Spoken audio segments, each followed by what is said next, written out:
Africa. Welcome to tonight's France 24 debate. Now, yesterday in Tunisia, 3 members of the feminist group Femen appeared in court charged with indecency.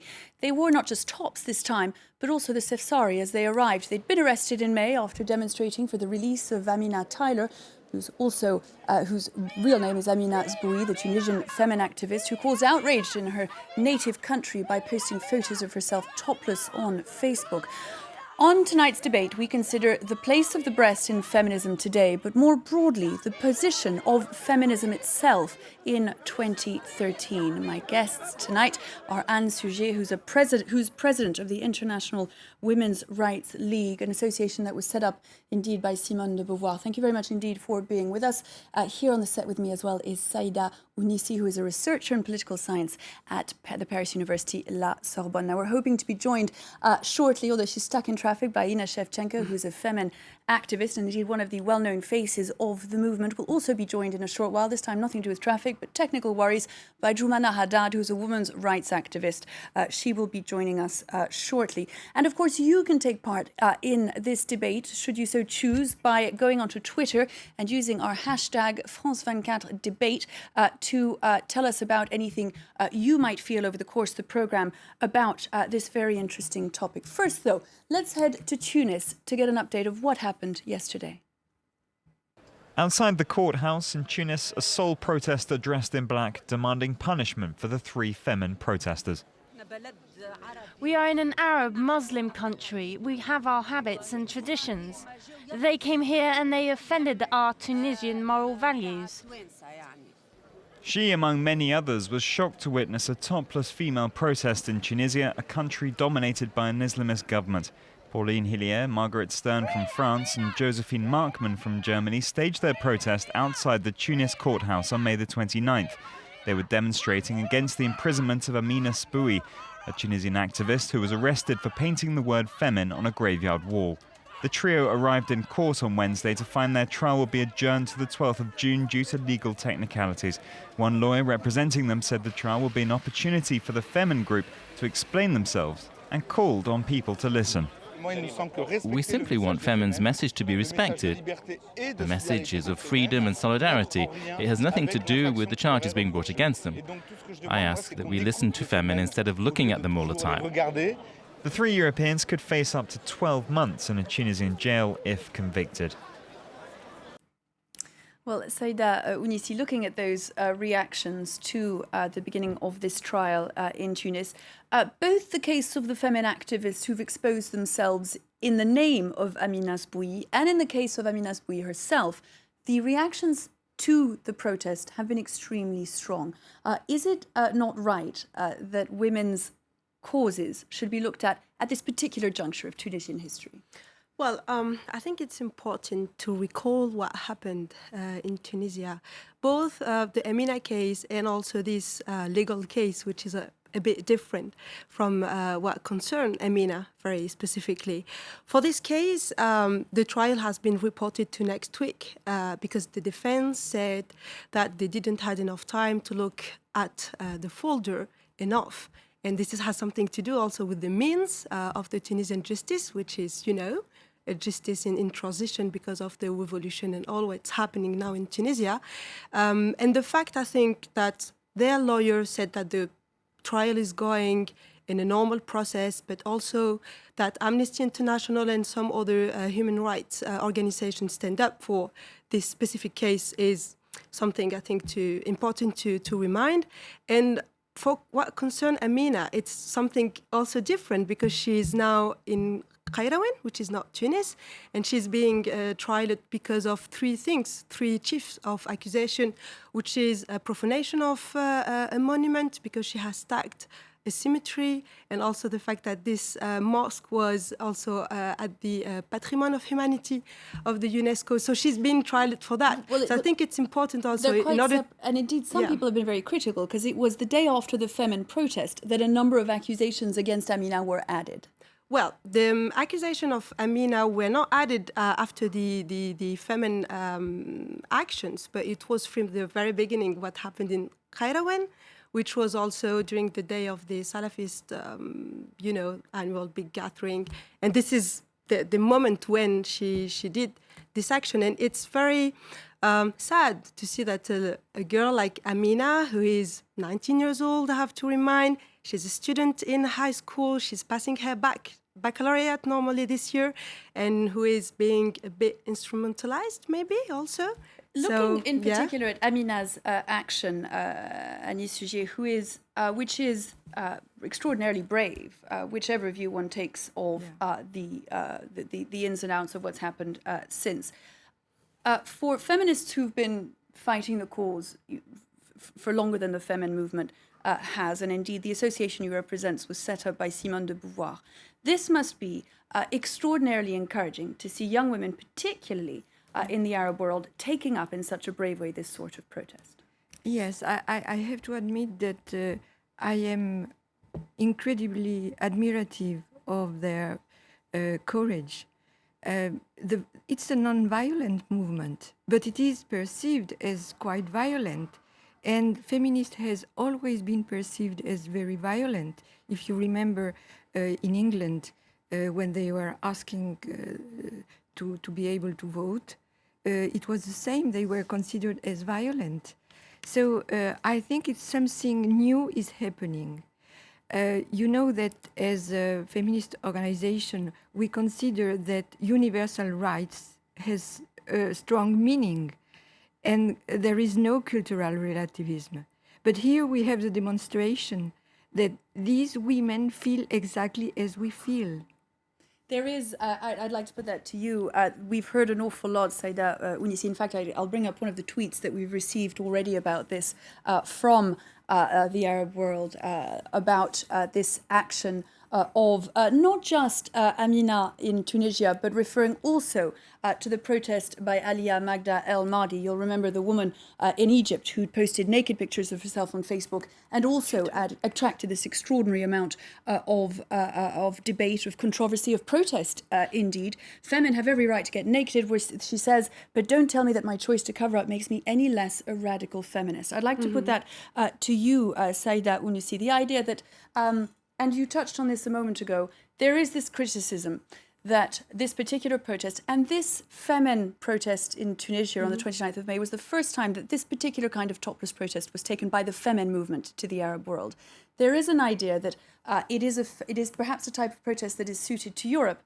It is not suited to the Arab world. What do you think? Well, what you say is very interesting because, and I'd like to also add this to what you said, feminism is not born with the feminine in the Arab world, but is very old. It's from basically the 1920s that a feminist movement has born, at least in Tunisia, and this is the case I know the best because I'm basically doing my researches on that there.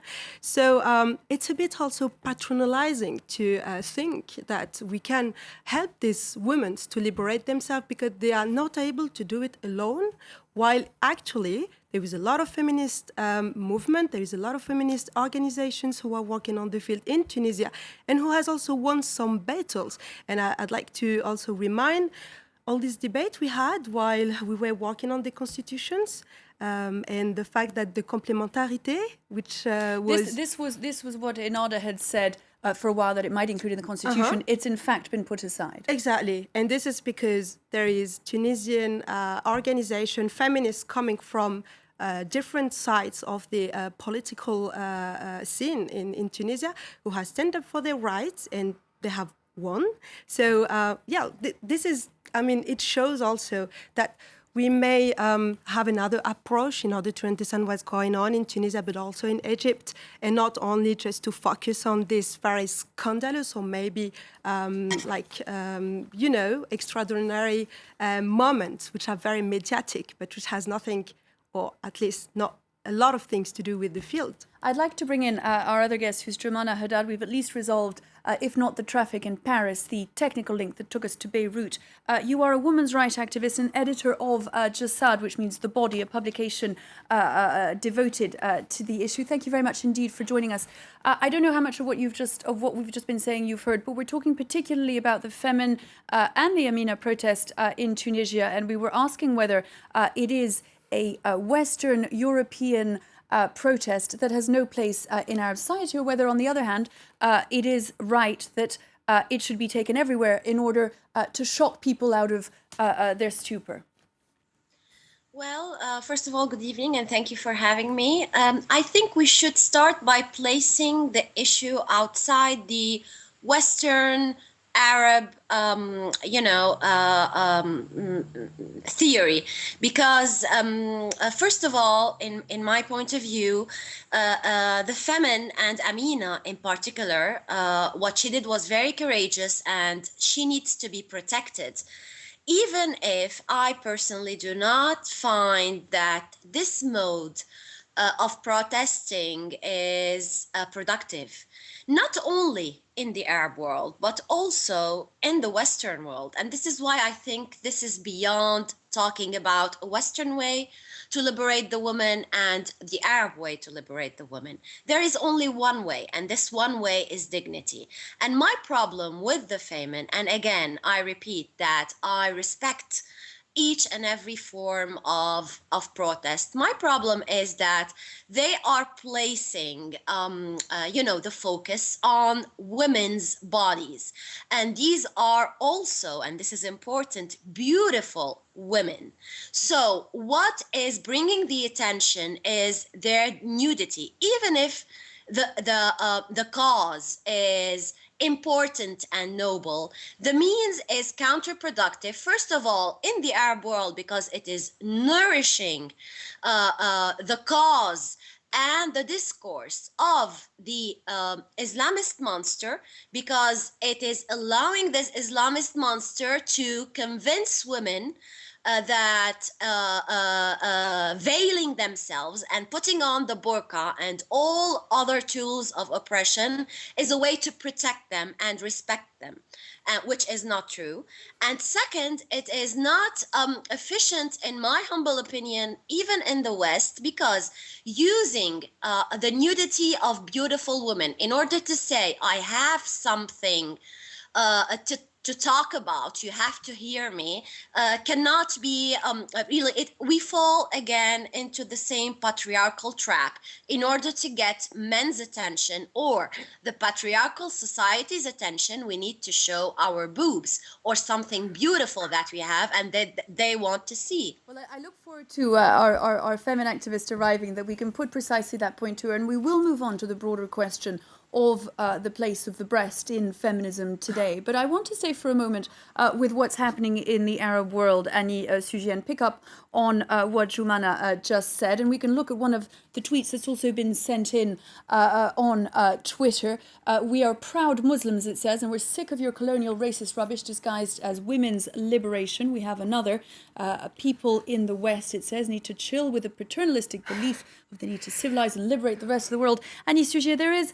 it has been one of the criticisms of what the Femen have done in Tunisia, that in fact this is counterproductive and in terms of Tunisian women plays against their best interests. Let me give an example. What happened in 1979 when Khomeini arrived in Iran? We had not the Femen, and this led to, anyway, the chador imposed to everyone.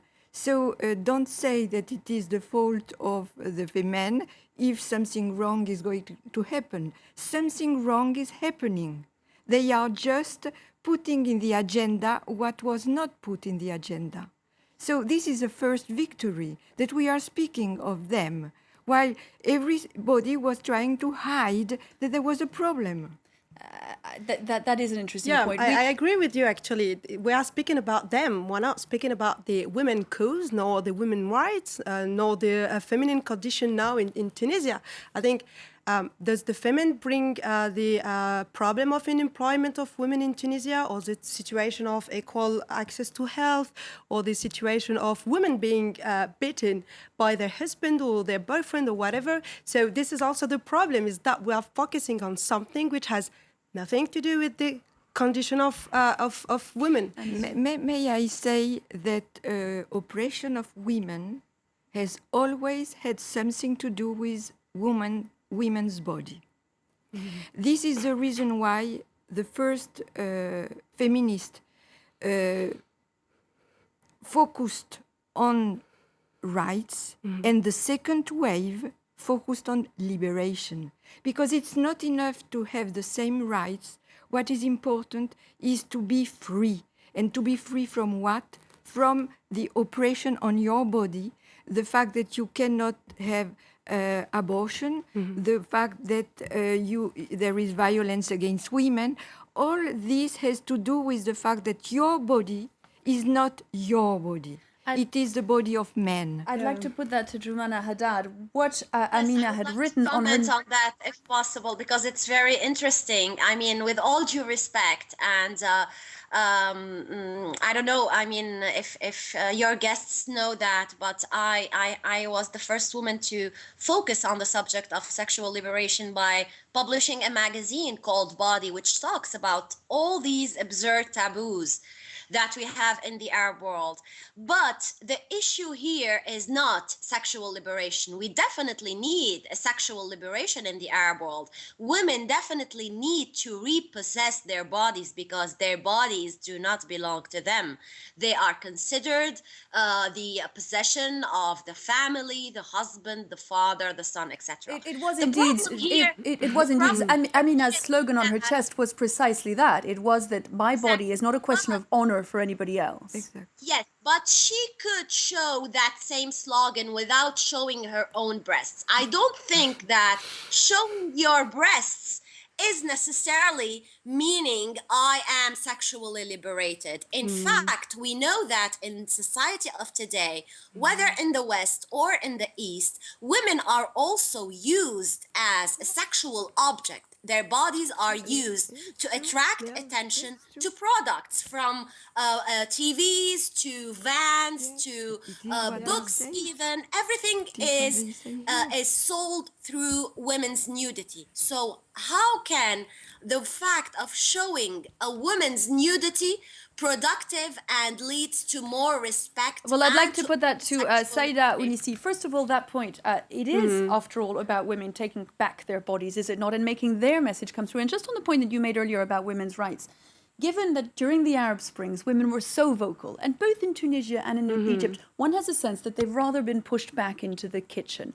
Is it not time that, with a vocal protest, they made themselves heard once again? Well, just to stress on what Tremaina said, actually, where is the contestation when you show your breast, when you know that there is a whole industry, pornography industry, basically making money of that? So actually, when you use your brain, this is where you fight